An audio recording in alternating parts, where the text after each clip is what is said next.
Series की शुरुआत में हमें युनफी को दिखाया जाता है जो अभी के अभी उसका जो कल्टीवेशन रैम है वो हेवनली एम्परर रैम है। वो हमें बता रहा होता है कि मैंने करीब करीब 1000 साल तक के अपनी मार्शल आर्ट की प्रैक्टिस की है और कल्टीवेशन की है, और इन 1000 साल के अंदर मैंने बहुत सारी चीजें देखी हैं जो एक कल्टीवेटर को फेस करनी पड़ती है, जो आसान भी होती है, जो खतरनाक भी होती है और कोई बहुत ज्यादा मुश्किल भी होती है। लेकिन मैंने सारी तकलीफों को पास किया है और मैं यहाँ पर अपना heavenly emperor realm break through कर चुका हूँ। अब बस अगला मेरा स्टेप है इस गॉड ट्रिब्यूलेशन को हैंडल करना जो कि मेरे सामने खड़ा है। अगर मैंने इस ट्रिब्यूलेशन को पास कर लिया तो मैं बिल्कुल एक गॉड बन जाऊंगा, और उसके बाद इस 3000 ग्रेट रैल्म के अंदर जितने भी लोग मौजूद है ना, यहाँ पर कोई भी मेरे से ज्यादा स्ट्रॉन्ग रहेगा ही नहीं। इस पूरे के पूरे जगह का मैं नंबर 1 कल्टीवेटर बनने वाला हूँ। उसके लिए बस एक स्टेप ही बाकी है, और ये स्टेप मैं किसी भी हालत में पूरा करके ही रहूंगा। वो जो गॉड ट्रिब्यूलेशन आया था वो उससे लड़ने के लिए तैयार हो जाता है। गॉड ट्रिब्यूलेशन ने उसके ऊपर अटैक करने की कोशिश की थी, लेकिन युनफी अपनी स्वॉर्ड की मदद से उसके सभी अटैक को झेल रहा था। दोनों के बीच में एक कमाल का बैटल शुरू हो जाता है, लेकिन युनफी यहाँ पर भी ज्यादा स्ट्रॉन्ग नजर आ रहा था। ऐसा लग रहा था कि वो पूरी तरह से तैयारी करके आया हुआ है, ये गॉड ट्रिब्यूलेशन भी उसका कुछ बिगाड़ नहीं सकता। वो कहता है कि ये मामूली सा गॉड ट्रिब्यूलेशन, इसको क्या लगा कि ये मुझे मेरा सपना पूरा करने के लिए रोक देगा? कभी भी नहीं। इस तरह के ट्रिब्यूलेशन को डिस्ट्रॉय करने के लिए मैं पहले से ही तैयार हूँ। वो ट्रिब्यूलेशन को भड़काते हुए कहता है कि आना, बस इतना ही अटैक कर सकता था, और जरा अटैक करके दिखा। तो ये सुनकर ट्रिब्यूलेशन और भी खतरनाक अटैक करना शुरू कर देता है, लेकिन उसके हर एक अटैक का जवाब था युनफी के पास। युनफी उसके सारे अटैक को डिस्ट्रॉय कर देता। युनफी के पास उसकी सबसे कमाल की टेक्निक थी जो कि यिन यांग टेक्निक थी, और इसको जब वो परफॉर्म करता तो वो रीइंकार्नेशन पावर को भी इस्तेमाल कर पाता था। इसलिए वो इसी पावर का यूज करते हुए उस ट्रिब्यूलेशन से लड़ रहा होता है। लेकिन तभी ट्रिब्यूलेशन के पास से एक अजीब सा और एक बहुत ही पावरफुल ड्रैगन बाहर निकल कर आता है। युनफी उस ड्रैगन को भी यहाँ पर रोकने में लगा हुआ था, लेकिन तभी वहां 3 बंदे आकर पहुंच जाते हैं जो आते साथ ही युनफी के ऊपर अटैक करना शुरू कर चुके थे ताकि युनफी को ये काम करने से रोका जा सके। युनफी बेचारा उस ट्रिब्यूलेशन से लड़ ही रहा था, लेकिन अब 3 लोगों का अटैक और उसके ऊपर आ रहा था। युनफी कहता है कि तुम लोगों की आखिर हिम्मत कैसे हुई जो तुमने इस तरह की हरकत करने की कोशिश की? अगर मैं आज ये काम पास नहीं कर पाया ना तो मैं तुम लोगों को इस दुनिया से मिटा कर रख दूंगा। लेकिन वो तीनों बंदे कहने लग जाते कि हम तो तुझे यहाँ पर मारने के लिए ही आए हुए हैं, जरा देखते हैं कि तुम हमारा क्या बिगाड़ सकते हो। वो तीनों युनफी के ऊपर अटैक करना शुरू कर चुके थे, लेकिन युनफी भी अपनी पावर का यूज करते हुए उन सभी के अटैक को रोकने की कोशिश कर रहा था। एक तरफ से वो ट्रिब्यूलेशन रोक रहा था, दूसरी तरफ से इन तीनों का अटैक रोक रहा था, जिस वजह से उसका जो फोकस था वो ट्रिब्यूलेशन पे नहीं जा पाता, और ट्रिब्यूलेशन ने उसके ऊपर एक बहुत ही ब्रूटल अटैक देकर मार दिया था, जिस वजह से युनफी की हालत खराब हो जाती है। वो ट्रिब्यूलेशन ही यहाँ पर डिस्ट्रॉय हो गया। युनफी बिल्कुल टूट चुका था कि नहीं, ये नहीं हो सकता, मैंने इतने साल तक की मेहनत की थी अपना गॉड रैल्म अचीव करने के लिए, लेकिन इन तीनों ने आकर सब कुछ बर्बाद कर दिया, मेरे इतने सालों की मेहनत बर्बाद कर दी। ये जो 3 लोग आए हुए थे, ये तीनों के तीनों भी थे हेवनली एम्परर रैल्म के ऊपर, लेकिन ये लोग वहां तक नहीं पहुंच पाए थे जहां तक कि युनफी गया था अपना गॉड रैल्म ब्रेक थ्रू करने के बस कुछ कदम पीछे। और यही चीज इन तीनों से बर्दाश्त नहीं हुई कि आखिर युनफी हमसे पहले कैसे गॉड रैल्म अचीव कर सकता है। वो लोग युनफी से कहने लग जाते कि युनफी यही था तुम्हारा अंत, इसी तरह से तुम मरने वाले हो। युनफी जो था जब उन लोगों को देखता है तो वो समझ जाता कि आखिर ये लोग कौन है। उसमें से एक बंदा था जिसका नाम त्यान लाओ, दूसरे का नाम था जिनवू, और तीसरी एक लड़की होती है उसका नाम था याओ यू। इन तीनों को युनफी पहले से जानता था कि ये उसके सबसे बड़े वाले दुश्मन है। वो लोग यहाँ पर युनफी से कहना चाहते कि देखो, तुम्हें पता ही होगा कि गॉड रैंक को अचीव करने की सीट जो है ना वो बहुत कम है, दुनिया में बहुत कम ही लोग हैं जो गॉड रैंक को अचीव कर पाते हैं। अगर तुमने यहाँ पर उसको अचीव कर लिया तो हमारे चांसेस कम हो जाएंगे, क्योंकि हम तीनों एक साथ गॉड रैंक को अचीव करने वाले हैं। इसलिए तुम्हें मरना जरूरी था कि अगर तुम मरोगे तो तुम्हारी जगह खाली होगी और तुम्हारी जगह पे हम लोग जाकर अपना गॉड रैंक अचीव करेंगे।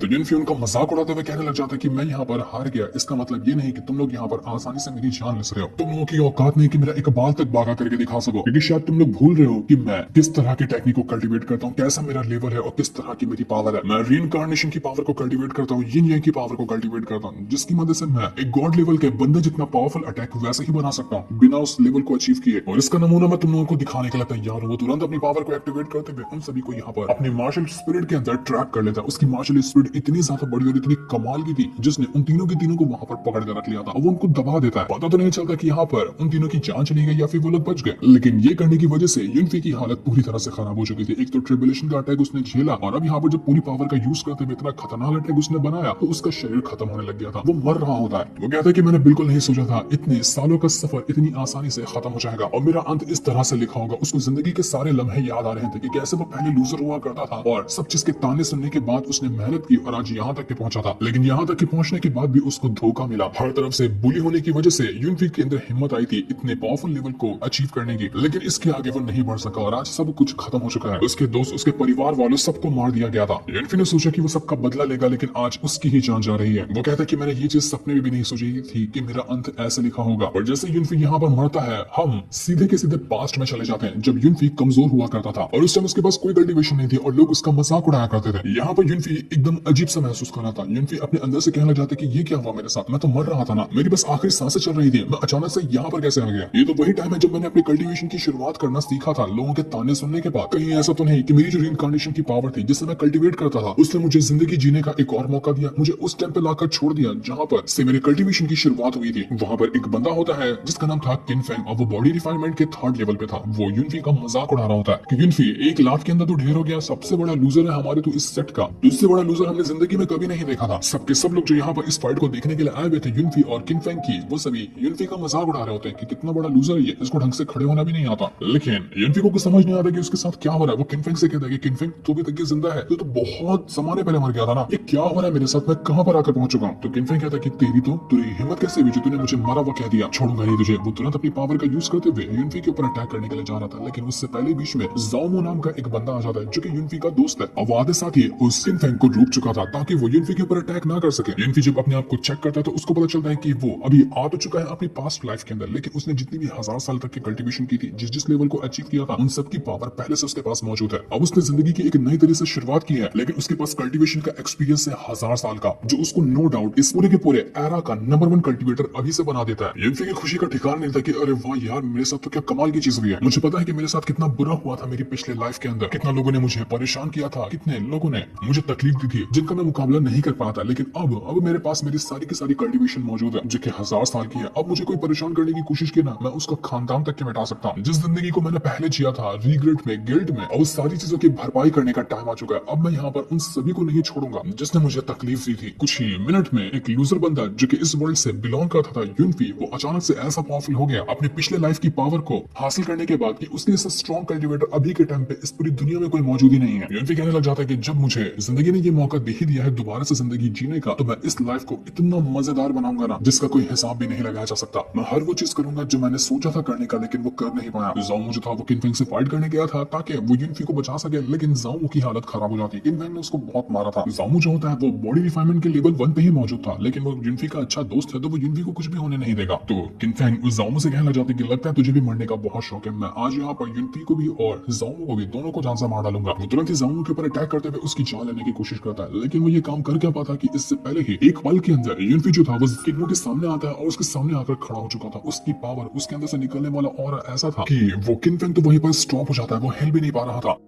ये टाइम जो युनफी की कल्टीवेशन थी वो बॉडी रिफाइनमेंट के 3rd लेवल की थी, वो भी सिर्फ बाहर के लोगों के लिए जो युनफी को देखेंगे। पर अगर असल में उसकी कल्टीवेशन की बात की जाए तो वो अभी भी हेवनली एम्परर रैंक पे मौजूद है, उस रैंक की पावर को वो यूज कर सकता है। इस वजह से किन फेंग तो उसके ऊपर एक अटैक भी नहीं कर पाया। युनफी एक एक घसीट कर थोड़ा क्या मारता है उसी किन फेंग को कि किन फेंग का जबड़ा मानो टूट गया हो, बहुत बुरी हालत हो गई थी उसकी। किसी को समझ नहीं आता कि ये क्या हुआ। ये युनफी एकदम लूजर था ना कि पलक झपकते साथ ही इतना ज्यादा स्ट्रॉन्ग कैसे बन गया, जैसे कि मानो उसके पास इतनी ज्यादा पावर आ गई हो जिसका कोई हिसाब भी नहीं लगाया जा सकता। युनफी के अंदर जो उसके पिछले लाइफ का युनफी था वो कहने लग जाता है कि मैं हूँ एक हेवनली एम्परर और तुझे बचकाने किन फेंग क्या लगता है कि तू मुझे यहाँ पर नुकसान पहुंचा सकता है, मुझे चोट पहुंचा सकता है। अबे तेरे जैसे को तो मैं भाव तक नहीं देता। तुझे पता है वापस से जिंदगी हासिल करने को ना कैसा महसूस होता है, इतनी कमाल की फीलिंग आती है, तू समझ नहीं पाएगा क्योंकि तुझे कभी वापस से जिंदगी मिली नहीं है ना, मुझे मिली है यार, क्या मजा आ रहा है। वो एक और थप्पड़ घसीट कर मार देता है उसी किन फेंग को। बेचारे किन फेंग की हालत खराब हो गई थी, था तो वो एकदम बदमाश छपरी किस्म का बंदा, लेकिन यहाँ पर मार कर उसकी बेइज्जती कर दी थी किन फेंग ने सभी के सभी लोगों के सामने। युनफी ज़ाओमो के पास जाकर कहने लग जाता है कि ज़ाओमो तुम ठीक तो हो ना, तुम्हें कुछ चोट तो नहीं लगी, तुम्हें फिक्र करने की कोई जरूरत नहीं है, अब ना ही कभी कोई मुझे परेशान कर पाएगा ना ही तुम्हें परेशान कर पाएगा। युनफी अनाउंस कर देता है कि हमारी इस मून एकेडमी के अंदर आज के बाद किसी ने भी ज़ाओमो के ऊपर या फिर मुझ पर आग उठाने की कोशिश की, उसका हाल ना मैं इस किन फेंग से भी बुरा कर दूंगा, दुनिया से मिटा कर रख दूंगा मैं उसको। इसलिए बेहतर होगा कि आज के बाद से हमारे ऊपर कोई आग उठाकर भी ना देखे, ये मेरी पहली वार्निंग है तुम लोगों को। ज़ाओमो की तो खुशी का ठिकाना नहीं था। वो युनफी से कहना चाहता है कि युनफी क्या तुमने अपनी कल्टीवेशन को वापस हासिल कर लिया क्या, क्योंकि तुम्हारे जो मेरिडियन थे ना मार खाने की वजह से वो टूट चुके थे, लेकिन अब लगता है कि तुम्हारे मेरिडियन ठीक हो चुके हैं, तभी तो तुम यहाँ पर इतना अच्छा अटैक देकर मारे उस किन फेंग को। तुम्हें पता है मैं तुम्हारे लिए बहुत ज्यादा खुश हूँ। तभी वहाँ पर शी फैमिली से बिलोंग करने वाली शाओडी नाम की एक लड़की आ जाती है जिसका अभी करंट कल्टीवेशन लेवल है बॉडी रिफाइनमेंट का 6 लेवल। वो यहाँ पर आकर कहने लग जाती कि तुम्हारी हिम्मत कैसे हुई किन फेंग को नुकसान पहुंचाने की, छोड़ेंगे नहीं तुम्हें। उसको देखते साथ ही युनफी को उसके लाइफ की जो मेमोरीज थी वो हिट करने लग जाती। उसको पता चलने लगता है कि ये शाओडी ने उसके साथ क्या किया था। इस शाओडी के साथ युनफी का एंगेजमेंट लगा था, लेकिन जब यहाँ पर युनफी के मेरिडियन ब्लॉक हुए मार खाने की वजह से, तो उसके बाद से इस शाओडी ने उसको बहुत टॉर्चर किया और उसके बाद उसने युनफी को छोड़ दिया, एंगेजमेंट तक के तोड़ा और बहुत बेइज्जती की, अपने दोस्तों से मार खिलवाया था उसने युनफी को। ये सारी की सारी मेमोरीज जो थी वो युनफी को याद आ जाती है शियोडी को देखकर। वो गुस्सा हो चुका था कि शियोडी वापस से मेरी नजरों के सामने कैसे आई। शियोडी जो थी वो एक पेपर देती है युनफी को उस पर साइन करने के लिए, जिसके मुताबिक इन दोनों का जो एंगेजमेंट पहले से लगाया गया है उसको ब्रेक किया जाएगा। समझ सकते हैं कि एक डाइवोर्स पेपर के तरह ही था वो जो युनफी था वो अपने अंदर ही अंदर सोच रहा होता है कि मुझे तो अच्छे से पता है कि आगे क्या क्या होने वाला है। तो जिस तरह से लाइफ मैंने पहले गुजारी थी ना, उसमें थोड़ा सा ट्विस्ट एंड टर्न्स लाने का मजा ही कुछ और होगा। वो यहाँ पर उस शियोडी से कहने लग जाते कि शियोडी तुम यहाँ पर मुझसे एंगेजमेंट को ब्रेक करना चाहती हो, आखिर क्यों तुम्हें ये एंगेजमेंट तोड़नी है। तो ये सुनकर वो शियोडी कहने लग जाती कि मैंने सोच कर रखा था कि तुम बहुत पावरफुल जीनियस होगे, तुम्हारे पास कल्टीवेशन भी काफी कमाल की होगी, लेकिन अब पता चला कि तुम तो एक लूजर हो जिसके पास उसके मेरिडिन भी ढंग से काम नहीं कर रहे हैं। जरा देख रहे हो अपने आपको, तुम्हारे पास कोई पावर नहीं है, कुछ भी नहीं है तुम्हारे पास, लूजर से बढ़कर तुम कुछ भी नहीं हो। तो आखिर तुम जैसे लूजर से मैं कैसे प्यार कर सकती हूँ, कैसे एंगेजमेंट कर सकती हूँ मैं तुम्हारे साथ। इसलिए मैं चाहती हूँ कि तुम यहाँ पर इस डाइवोर्स के पेपर पे साइन करो ताकि मैं दुनिया को ये बता सकूं कि तुमने मुझे छोड़ा है। अगर मैंने तुम्हें छोड़ दिया ये बात बाकियों को पता चली तो मेरी बेइज्जती होगी ना, इसलिए मैं चाहती हूँ कि तुम अपनी बेइज्जती करवाओ और तुम ही इस एंगेजमेंट को सबके सामने तोड़ दो। अगर तुमने ये नहीं किया ना तो फिर देखना मैं तुम्हारा क्या करने वाली हूँ। तो युनफी कहता है कि मुझे पता है तुम क्या करोगे, तुम्हारा एक बॉयफ्रेंड है ना जिसको दुनिया से छुपा कर रखा है तुमने, उसका नाम है केनान, उससे मुझे मार खिलवाओगी, यही प्लान बनाया ना तुमने मेरे लिए। तो ये सुनकर शियोडी भड़क जाती कि युनफी तेरी हिम्मत कैसे हुई सबके सामने केनान का नाम लेने की, तुझे क्या लगता है कि मैं इस तरह की लड़की हूँ जो अपना बॉयफ्रेंड बना के रखूंगी, तूने मेरी बेइज्जती करने की कोशिश की है, मैं तुझे जिंदा नहीं छोड़ूंगी। वो शियोडी के जितने भी बंदे थे वो सभी युनफी के ऊपर अटैक करने की कोशिश करते हैं। उन्होंने अपने मार्शल स्पीड के बीस्ट को समन कर लिया था, लेकिन वो बीस्ट युनफी के पास क्या हो था कि इससे पहले युनफी जैसे अपने ऑरा को एक्टिवेट करता है तो बीस्ट उल्टा डर के मारे वहां से भाग जाता है। युनफी का ऑरा ही उसका दिमाग खराब कर चुका था। शियोडी जो थी वो कहने लग जाती कि नहीं ये पॉसिबल ही नहीं है, ये नहीं हो सकता, तेरे तो कल्टीवेशन डिस्ट्रॉय हो गई, तेरा मेरिडिन भी खत्म हो गया था ना, फिर तेरे अंदर से ऐसी पावर कैसे बाहर निकली जो ये बीस्ट डर के मारे भाग गया। युनफी जो था एक सेकंड के अंदर बिजली की रफ्तार से जाता है और शियोडी के गले से उस लॉकेट को बाहर निकाल लेता है जो कि युनफी ने उसको दिया था एंगेजमेंट करने के तौर पर। युनफी कहता है कि इसकी अब तुम्हें कोई जरूरत नहीं है। सारे के सारे लोग शियोडी का मजाक उड़ाने लगते कि देखो देखो कितनी घटिया लड़की है, नए नए बॉयफ्रेंड बना के रखती है, एक से एंगेजमेंट हो गई थी उसके बाद भी शियोडी का दिमाग खराब हो गया था। वो सबसे कहने जाते कि शांत रहो तुम लोग, वरना मैं एक एक को काट डालूंगी। युनफी कहने लग जाता कि तुम एक बहुत ही ज्यादा घटिया लड़की हो, तुमने उस किनान के साथ रिलेशनशिप बना करना अपने ही क्लान की बेइज्जती करवाई है, और अगर तुमसे मैं इस एंगेजमेंट को आगे बढ़ाता हूँ ना तो ये मेरे क्लान की भी बेइज्जती के ऊपर सवाल हो जाएगा, इसलिए मैं ये करना नहीं चाहता। तुम्हें ये एंगेजमेंट तोड़नी है ना, और सबके सामने डाइवोर्स पेपर को साइन करता और फेंक देता है कि ये लो तुम्हें यही चाहिए था ना, मुझे भी तुम्हारी कोई जरूरत नहीं है, तो जैसी घटिया लड़की से मुझे कोई रिश्ता नहीं रखना। ये सुनकर शियोडी के दिमाग में आग लग चुकी थी। वो कहने लग जाती कि युनफी मैं तुझे छोड़ूंगी नहीं, तूने जो आज मेरी बेइज्जती की है ना, ये करके तूने बिल्कुल भी अच्छा नहीं किया। वो तुरंत अपनी पावर को एक्टिवेट कर दी है ताकि वो युनफी की जान ले सके। वो भी बॉडी रिफाइनमेंट के 6 लेवल पे थी, उसको लग रहा था कि वो यहाँ पर युनफी को मार सकती है, तो उसने एक बहुत ही स्ट्रॉन्ग अटैक देकर मार दिया था युनफी के ऊपर, लेकिन युनफी उस अटैक को आसानी से रोक जाता है। और तभी कुछ ऐसा होता है उसके साथ कि वो इस अटैक को थोड़ी देर के लिए रोक पाया था, उसके बाद ये अटैक उसकी तरफ बढ़ना शुरू कर देता है। ये देख के युनफी को समझ में आता है कि इसका मतलब मुझे जो मेरी पिछले लाइफ की पावर मिली है ना, वो पावर तो ज्यादा कमाल की है, लेकिन अभी का जो मेरा शरीर है वो शरीर इतना स्ट्रॉन्ग नहीं कि मैं ज्यादा टाइम तक उस पावर को एक्टिवेट कर सकूं, इसी वजह से मैं इस पावर को ज्यादा टाइम तक यूज नहीं कर पाया। शियोडी यहाँ पर युनफी को मारने की कोशिश करती कि देख लिया लूजर, तो कोई काम का नहीं है, बड़ा आया मुझसे पंगा लेने वाला, तुम मरेगा, तू जिंदा नहीं बचने वाला है। वो युनफी के ऊपर अटैक करते करते उसकी जान लेने की कोशिश कर रही थी, लेकिन युनफी अपने आप को बचाने की कोशिश में लगा होता है। पर जैसे वो युनफी के ऊपर और अटैक कर पाती कि वहां पर एक लड़की आकर पहुंच जाती है जिसने शियोडी के अटैक को डिस्ट्रॉय करके रख दिया था। ये लड़की बहुत ज्यादा सुंदर होती है और ये थी युनफी की दोस्त, इसका नाम होता है किंगलो।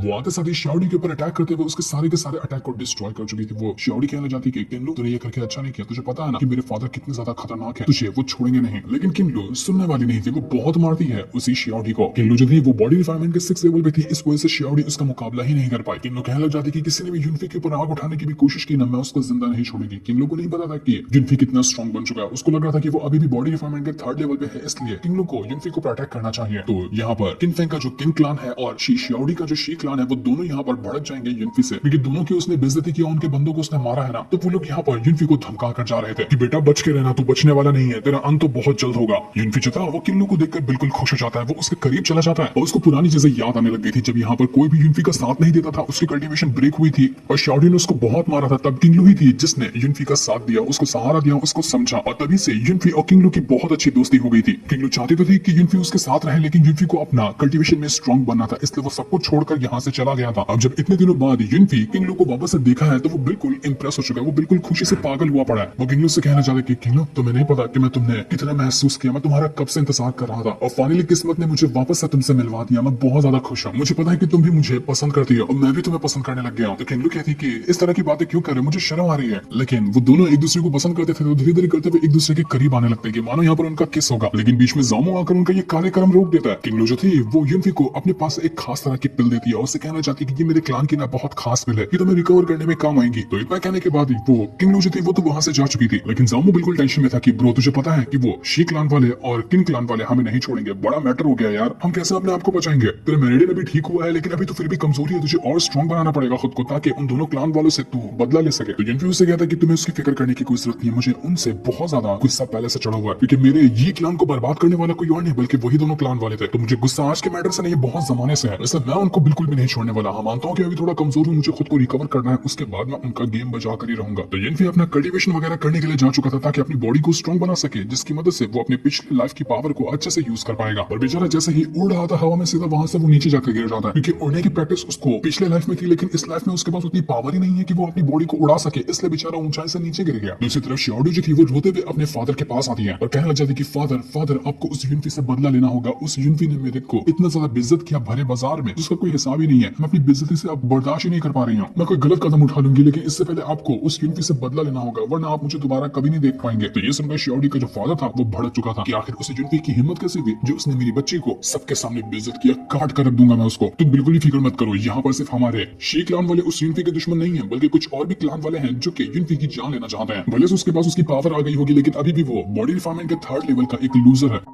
श्योर्डू का जो फादर था उसका नाम था तियानयुन और ये अभी है मिड स्टेज अर्थ रैल्म के ऊपर। तो तियानयुन कहने लग जाता है कि देख लेना वो युनफी बचने वाला नहीं है, किन क्लान वाले भी उसके दुश्मन है और हम भी उसके दुश्मन बन चुके हैं, अब वो कैसे बच रहा है। दूसरी तरफ हम युनफी को देखते हैं जो पब्लिक बाथरूम के अंदर जाकर अपना कल्टीवेशन कर रहा था, उसको जगह ही नहीं मिली कल्टीवेशन करने की, तो वो यहीं पर आकर बैठ गया था और देख रहा था कि आखिर मैं कैसे अपने बॉडी को स्ट्रॉन्ग बना सकता हूँ क्योंकि पिछले लाइफ की पावर तो मेरे पास आ चुकी है, मानो कि मेरा वापस से एक पुनर्जन्म हुआ है, लेकिन मेरी बॉडी जो अभी के टाइम पे है ना वो इतनी स्ट्रॉन्ग नहीं है। मैं क्या करूंगी मेरी बॉडी स्ट्रॉन्ग हो जाए और मैं अपने पिछले लाइफ की जो कमाल की टेक्निक को मैं यूज किया करता था मैं उनको अभी भी यहाँ पर यूज कर पाऊं, वरना ऐसे तो मैं पिछले लाइफ की कोई भी टेक्निक को यूज नहीं कर पाऊंगा। वो अपनी पिछले लाइफ की कुछ पावरफुल टेक्निक को एक्टिवेट करने की कोशिश करता है ताकि देख सके कि वो इस टेक्निक का अभी भी यूज कर पाता है या नहीं कर पाता। तो वो सारी टेक्निक यहाँ पर एक्टिवेट अच्छे से हो रही थी। ये भी कहना चाहता है कि मुझे अपने आप को स्ट्रॉन्ग बनाना पड़ेगा, मुझे अपनी सोल पावर को स्ट्रॉन्ग बनाना है, अपने फिजिकल शरीर को स्ट्रॉन्ग बनाना है। क्या मैं थोड़ा अपनी बॉडी को फोर्स करके देखूं कि मैं अपनी पावर को यूज कर पाता हूँ या फिर अगर खतरनाक टेक्निक यूज करने से मेरी बॉडी का क्या हाल होता है। तो अपने पिछले लाइफ की एक बहुत ही ज्यादा पावरफुल टेक्निक जिसकी मदद से वो अच्छे दुश्मनों की वाट लगा पाता था उस टेक्निक को एक्टिवेट करने की कोशिश करता है ताकि देख सके कि अभी उसकी हालत क्या होती है। वो उस टेक्निक को यहाँ पर एक्टिवेट तो कर पाया था और जैसा उसने यहाँ पर इस टेक्निक को एक्टिवेट किया वो ऑरा से बिल्कुल भर चुका था, बिल्कुल ऑरा का बवंडर निकल रहा होता है उसके शरीर के अंदर से और ऐसा धमाका होता है कि यहाँ पर पूरा का पूरा जो बाथरूम था वो टूट फूट गया था, मानो भूकंप आ गया। बेचारा बाथरूम के साइड में एक दूसरा बंदा भी पॉटी करने के लिए आया हुआ था। जब वो देखता है युनफी को तो वो कहने लग जाता है कि भाई साहब इसने कितना जोर की पाद मारा कि पूरा बाथरूम उड़ गया, ये गैस का मरीज कौन है। ये बहुत ही फनी सीन होता है ये दोस्तों। इसके बाद युनफी जो था वो वहां से अपने घर आता है जो कि उसका यही क्लान है। यहाँ पर आते साथ ही उसको पुरानी मेमोरीज हिट करने लग जाती है कि कैसे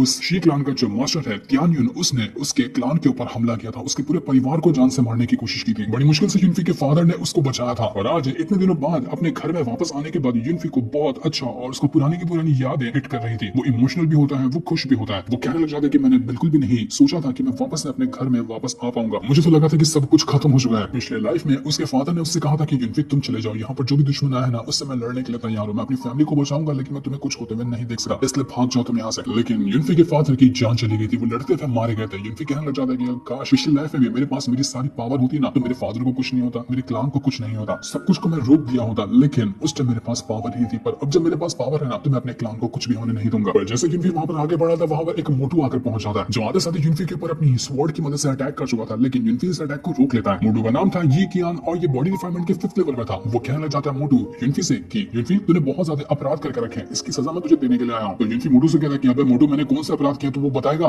तो मोटू कहने लग जाता है कि मुझे तेरे अपराध तुझे गिनाने पड़ेंगे, तुझे नहीं पता है, मैं तुझे छोड़ूंगा नहीं, तूने हमारे इस ये क्लान के ऊपर बहुत बड़ी बदनामी का धब्बा लगा कर रख दिया। लेकिन बेचारा मोटू कुछ कर ही नहीं पाता और युनफी उसके हर एक अटैक को आसानी से रोक जाया करता। लेकिन मोटू भी सुनने वाला नहीं था, वो वापस से युनफी के ऊपर अटैक करने की कोशिश करता लेकिन युनफी पर थप्पड़ों की बारिश कर चुका था। वो इतना थप्पड़ मारता है उस मोटू को कि मोटू की हवा निकल चुकी थी। मोटू को समझ नहीं आता कि ये कैसे हुआ, तो बॉडी रिफाइनमेंट के 3rd लेवल पे था ना, मैं तो 5th लेवल पे हूँ, लेकिन मैं तेरे सामने एक भी अटैक क्यों नहीं कर पा रहा। ऐसा लग रहा था कि तू बहुत ज्यादा स्ट्रॉन्ग बन चुका है। लेकिन मोटू यहाँ पर और लगता है कि मार खाने वाला था। वो युनफी से कहने जाता है कि मैं तुझे छोड़ूंगा नहीं, मैं तेरी जान लेकर आऊंगा, अगर तू यहाँ पर मर गया ना तो ये क्लान जो है उसके लीडर की जो अगली पोजीशन होगी ना वो तेरे बजाय मेरे बड़े भाई को मिलेगी। हो सकता है कि मोटू किसी युनफी के चाचा वगैरह का लड़का होगा। मोटू यहाँ पर एक बहुत ही पावरफुल अटैक को रेडी करता है और उसकी मदद से वो युनफी की जान लेने वाला था। उसको लग रहा था कि वो इस अटैक में युनफी को जान से ही मार डालेगा, लेकिन युनफी को कुछ नहीं फर्क पड़ता। वो आसमान में जाता है और एक घसीट के पंच मार देता है मोटू की मोटू की धज्जियां उड़ चुकी थी। युनफी कहना चाहता है कि अब है यार बड़ा बेकार अटैक था, मजा नहीं आया तेरा ये अटैक देखकर, मुझे लगा तू और अच्छा अटैक कर पाएगा लेकिन तेरे पास तो कोई दम नहीं है, खाली पेट से मोटा हो गया, दिमाग से और पावर से तू अभी भी पतला ही है। पर तभी वहाँ पर एक एल्डर आकर पहुंच जाता है जिसका नाम था जोंगतिया, और ये भी अर्ली स्टेज पे था अर्थ रेल्म के। ये होता है उसी मोटू का बाप जो आधे साथ यूनफी के ऊपर अटैक कर चुका था कि तेरी हिम्मत कैसे हुई तूने मेरे बेटे के ऊपर अटैक किया, तुझे पता भी है कि तूने ये करके कितनी बड़ी गलती की है। ये मोटू भी तो तेरे ही फैमिली का बंदा था ना, अपने ही फैमिली के लोगों को तू मारता है, शर्म नहीं आती तुझे। और तब यूनफी को पुरानी लाइफ की चीजें हिट करती है, उसको याद आता है कि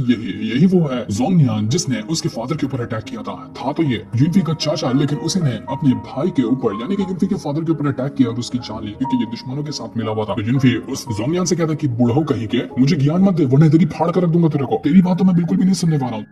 तो ये सुनकर वो जोंगनियान कहने लग जाता है कि तुझे शर्म नहीं आती क्या, अपने से बड़े से इस तरह से बात करता है, रिस्पेक्ट पेश कर मुझे वरना मैं काट कर दूंगा तुझे। वो तुरंत अपनी पावर का यूज करते हुए यूनफी के ऊपर अटैक करने की कोशिश कर रहा था, लेकिन यूनफी उसके अटैक को ढंग से रोक नहीं पाता। हालांकि उसके पास पावर है लेकिन उसका शरीर उतना स्ट्रॉन्ग नहीं है, तो उसका शरीर जो है वो अभी सिर्फ बॉडी रिफाइनमेंट के थर्ड लेवल के ही आसपास के अटैक को रोक पाता है। अर्थ रेल्म के अटैक को रोकना उसके लिए काफी मुश्किल था, इस वजह से उसको काफी भयंकर चोट आई थी। वो जो एल्डर था वो यहाँ पर और भी अपने कई सारे अटैक का यूज करता है और उसकी मदद से वो यूनफी की जान लेने की कोशिश में लगा हुआ था ताकि वो यूनफी को जान से मार डाले। लेकिन यूनफी तुरंत अपने स्पिरिचुअल वर्ल्ड के अंदर आता है और सोचने लग जाता है कि अब मैं क्या ट्रिक इस्तेमाल करूं जिसकी मदद से मैं इस एल्डर की वार्ड लगा सकता हूं। उसको वहां पर एक कमाल की टेक्निक मिलती है जिसको वो पिछले लाइफ में यूज किया करता था, तो वो तुरंत ही उसी टेक्निक का यूज कर लेता है। वो थंडर स्टेप टेक्निक थी जिसकी मदद से वो बिजली की रफ्तार के साथ इधर उधर भाग सकता है और उसी टेक्निक का यूज करते हुए उसने सीधा का सीधा वो जो जोंगमिंग होता है उसके ऊपर अटैक करना शुरू कर दिया था। जोंगमिंग का एक भी अटैक यूनफी को लग ही नहीं पाता और बिजली की रफ्तार से आते हुए यूनफी उसको बहुत मारता है। दोनों के बीच में एक कमाल का बैटल शुरू हो चुका था जहां पर यूनफी जो होता है वो एकदम मार मार कर उस जोंगमिंग की हालत खराब कर देता है और ऐसा घसीट के उसको पंच मारता है कि वो एल्डर सीधा अपने ही बेटे के ऊपर जाकर गिर जाता है। उसके बेटे की पहले से हवा निकली हुई थी, अब यहाँ पर ये अटैक लगने की वजह से उसकी धज्जियां उड़कर रख गई। जोंगमिंग कहने जाता है यूनफी से कि यूनफी तूने ये सारी टेक्निक कहां से सीखी, ये टेक्निक तो बिल्कुल कमाल की और काफी मिस्टीरियस थी, तुझे ये टेक्निक कहां से मिली है मुझे बता। तो यहाँ पर यूनफी कहना चाहता है कि मेरे पास ना पहले से बहुत ज्यादा पावर आ चुकी है, मैं पहले से कमजोर नहीं रहा और जितनी मेरे पास पावर आई है ना सब मैं तेरे पर ही यूज करने वाला, क्योंकि तुझे चाहिए थी ना मेरे फादर की पोजीशन ताकि तू यहाँ का लीडर बन सके। मैं तेरा ये सपना कभी पूरा नहीं होने दूंगा, कुत्ते की मौत मारूंगा मैं तुझे। तो ये सुनकर वो जोंगमिंग जो था वो भड़क चुका था, वो अपनी और ज्यादा पावर को यूज करता है और उसके पास भी जितनी टेक्निक वगैरह थी वो उसका इस्तेमाल कर रहा था ताकि वो यूनफी की जान ले सके। लेकिन यूनफी के ऊपर एक भी अटैक करना उसके लिए बिल्कुल ही मुश्किल बात थी, वो एक भी यूनफी के ऊपर अटैक ही नहीं कर पाता। वो कहने लग जाता है कि यूनफी तू बचेगा नहीं, मैं तुझे जान से मार कर रख दूंगा, आज मैं तेरा खेल खत्म करने वाला। लेकिन यूनफी उसके हर एक अटैक को रोक रहा था। यूनफी से कहना चाहता है कि तूने जो मुझसे छीना है ना मैं उन सभी का बदला लेकर रहूंगा, मेरी फैमिली का बुरा हाल तू नहीं किया है। वो यहाँ पर जोंगमिंग जो था वो यूनफी के ऊपर अटैक करते हुए उसको नुकसान पहुंचाने की कोशिश कर रहा था, पर तभी वहां पर एंट्री मार लेते हैं यूनफी के फादर जो यहाँ पर आते साथ ही उस जोंगमिंग के अटैक को डिस्ट्रॉय कर चुके थे। वो कहना चाहते कि तुझे शर्म नहीं आती जो तूने यूनफी के ऊपर अटैक किया, इस फैमिली का जो लीडर है उसके बेटे के ऊपर अटैक करने का अंजाम तुझे पता भी है कि क्या हो सकता है। जोंगमिंग कहना चाहता है कि देख मैं जानता हूँ कि तू इस फैमिली का लीडर है लेकिन इसका मतलब ये नहीं कि तू अपनी मनमानी करेगा, तेरा बेटा जो भी गलती करेगा क्या मैं उसको झेल जाऊं, उसकी गलती की मैं उसको सजा दे रहा था, तेरी और तेरी बेटे की हरकत की वजह से ही हमारी जो ये क्लान है ना वो दिन ब दिन गिरता जा रहा है। तो ये सुनकर वो यूनफी का फादर कहने जाता है कि अच्छा तो मेरे बेटे ने कौन सी गलती की है और अगर गलती की भी है तो इसकी तू सजा क्या देना चाहता है, तुझे क्या लगता है कि मैं यहाँ पर अपने बेटे को अपने हाथों से मारूं, ऐसा कभी नहीं होगा। तो यूनफी के फादर जो था उसके ये कहने की वजह से वो जोंगमिंग कहना चाहता है कि मैं चाहता हूँ कि ये यूनफी अपने हाथों से अपने आप को डिस्ट्रॉय कर ले या अपनी कल्टीवेशन बर्बाद कर ले और सारी की सारी पावर को ये खत्म कर ले, तभी जाकर मुझे सुकून मिलेगा, वरना मैं ही इसका वो हाल कर दूंगा कि अपनी कल्टीवेशन को कभी यूज नहीं कर पाएगा। जो सुनकर यूनफी के फादर को इतना ज्यादा गुस्सा आता है कि वो एक ही घसीट कर थड़ मार देते हैं उस जोंगमिंग को कि तेरी हिम्मत कैसे हुई जो तूने मेरे बेटे के बारे में इस तरह का सवाल उठाने की कोशिश की। जोंगमिंग कहना चाहता है कि बस बहुत हो गया, देख मैं तेरा कैसे गेम बचाता हूं, तू बहुत ज्यादा उछलता है ना, यहाँ लीडर बनने की वजह से मैं देखता हूँ कि तू अपने यूजलेस सन को जो यूनफी है कब तक इसको बचा पाता है, वो किसी काम का तो है नहीं, एक न एक दिन कुत्ते की मौत मारूंगा मैं उस यूनफी को, साथ ही साथ मैं तुझे भी नहीं छोड़ने वाला, तुम दोनों का अंत आने वाला है। तो यूनफी का फादर कहता है कि चल भाग यहाँ से, मैं तुझे एक पल भी और देखना नहीं चाहता, जो उखाड़ना है ना वो उखाड़ लेना लेकिन यहाँ पर दिखना नहीं। यूनफी के फादर जो थे वो कहना चाहते कि बेटा तुम ठीक हो ना, तुम्हें कुछ चोट तो नहीं लगी। यूनफी भागकर अपने फादर को गले लगा देता है क्योंकि पिछली लाइफ में तो उसने अपने फादर को खो दिया था, लेकिन इस लाइफ में वो अपने फादर के ऊपर एक आंच भी आने नहीं देगा, चाहे उसके लिए उसको अपनी जान तक क्यों ना गंवानी पड़े। वो अपने फादर को अपनी फैमिली को कभी भी मुसीबत में नहीं डाल सका। यूनफी तो यहाँ पर एकदम ज्यादा रोने लग गया था, उसके फादर भी हैरान हो जाते कि क्या हुआ बेटा, अभी हम थोड़ी देर पहले तो ही मिले थे पर तुम इस तरह से मुझे गले लगा रहे हो मानो कि हमने एक दूसरे को हजारों सालों से नहीं देखा, जबकि उनको क्या पता था कि यूनफी किस तरह की चीज को एक्सपीरियंस करके यहाँ पर आया हुआ है। यूनफी तो यहाँ पर खुशी था, तभी वहाँ पर एक लड़की भी आ जाती है जिसका नाम यूई था और ये उसी के फैमिली के अंदर रहती है। वो यूनफी को देखकर तो बिल्कुल खुशी से पागल हो गई थी कि यूनफी तुम आ गए, तुम्हें पता है मैं तुम्हें देखकर कितनी ज्यादा खुश हूँ। लेकिन यूनफी के फादर उससे कहना चाहते कि देखो एक लड़का लड़की को सबके सामने ना इस तरह से गले नहीं मिलना चाहिए, ये अच्छा नहीं होता है, हटो यूई। तभी वहाँ पर इस क्लान के जो सेकंड एल्डर थे वो भी आकर पहुंच जाते। वो यूनफी से कहना चाहते कि यूनफी क्या जामू ने जो मुझे बताया वो सच है कि तुम्हारे जो मेरिडियन डिस्ट्रॉय हुए थे वो रिकवर हो गए, तुम अपनी पावर को यूज कर पा रहे हो। यूनफी कहते हैं कि हाँ बिल्कुल, जामू उन्होंने सही कहा, मैं अपनी पावर को यूज कर पा रहा हूँ। तो ये सुनकर सेकंड एल्डर और उसके फादर की खुशी का ठिकाना नहीं था कि युनफी तुम सच कह रहे हो ना, अगर ऐसा रहा तो तुम बहुत जल्दी स्ट्रॉन्ग बन जाओगे और जो लोग भी तुम्हें यूजलेस कहते थे ना, सबके मुंह पर एक ताला लगेगा। बेटा मैं तुम्हारे लिए कितना ज्यादा खुश हूँ कि तुम बता भी नहीं सकते। मेरा बहादुर बच्चा, तू मेरा सबसे ज्यादा शेर बच्चा है, तू इतना ज्यादा स्ट्रॉन्ग बनेगा ना कि दुनिया तेरे सामने झुकेगी। पूरी की पूरी फैमिली युनफी से बिल्कुल ज्यादा खुश हो चुकी थी कि देखो युनफी अब अपनी पावर को वापस से यूज कर पा रहा है, ये कितनी अच्छी बात है। उसकी फैमिली के लोगों की खुशी का ठिकाना ही नहीं था। जिस दिन को दिखाते साथ ही ये वाला एपिसोड यहीं पर एंड हो जाता है।